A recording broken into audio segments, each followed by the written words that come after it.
মাত্র 1 সপ্তাহে wash out দাগি। এইটা কোনো কথা? হ্যাঁ, দাগির মতো একটা সিনেমা মাত্র 1 সপ্তাহে ওয়াশ আউট। বন্ধুরা, রাজশাহীর গ্র্যান্ড রিভার ভিউ সিনেপ্লেক্সে দাগি মাত্র 1 সপ্তাহের ভিতর ওয়াশ আউট।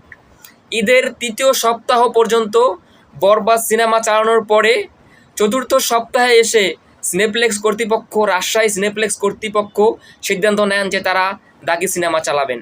তো তারা ঈদের 4র্থ সপ্তাহে এসে তারা যখন দাগি চালায়, আবার সেই সিনেমা ঈদের 5ম সপ্তাহে এসে নামিয়ে, সেই দাগি সিনেমা নামিয়ে আবার বরবাদ সিনেমা চালাচ্ছেন।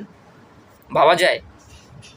তারপরও তথাকথিত কিছু বক্তরা আছে, তথাকথিত এই নায়কের, যে তারা সবসময় চাপা মারতে থাকে অনলাইনে আইসা, বিভিন্ন ধরনের মন্তব্য করে থাকে যে তারা নাকি অনেক বড় পর্যায়ে চলে গেছে, তাদের সিনেমা নাকি অনেক টাকা ইনকাম করে ফেলছে। আরে ভাই, মাত্র 1 সপ্তাহে, ঈদের মতো একটা ফেস্টিভ্যালে 3য় সপ্তাহে একটা সিনেমা, বরবাদ সিনেমা, যখন 4র্থ সপ্তাহে এসে দাগি সিনেমা চালান, তখন আবার সেই দাগি নামিয়ে শাকিব খানের সেই বরবাদ চালাতে হচ্ছে বাধ্য হয়ে সিনেপ্লেক্সের কর্তৃপক্ষদের।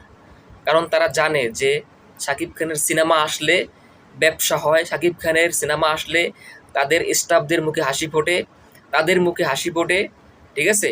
তারপরও কিছু কিছু তথাকথিত ভক্তরা আছে, তথাকথিত এই নায়কের, তারা দেখি সোশ্যাল মিডিয়াতে আইসা কত ধরনের মন্তব্য যে করে, কত ধরনের যে নাচানাচি। হ্যাঁ ভাই, কোনো লাভ নাই, নাচানাচি করে কোনো লাভ নাই। শাকিব খান যতদিন আছে ইন্ডাস্ট্রিতে, শাকিব খানের সাথে তুলনা দেয়া কোনো লাভ নাই।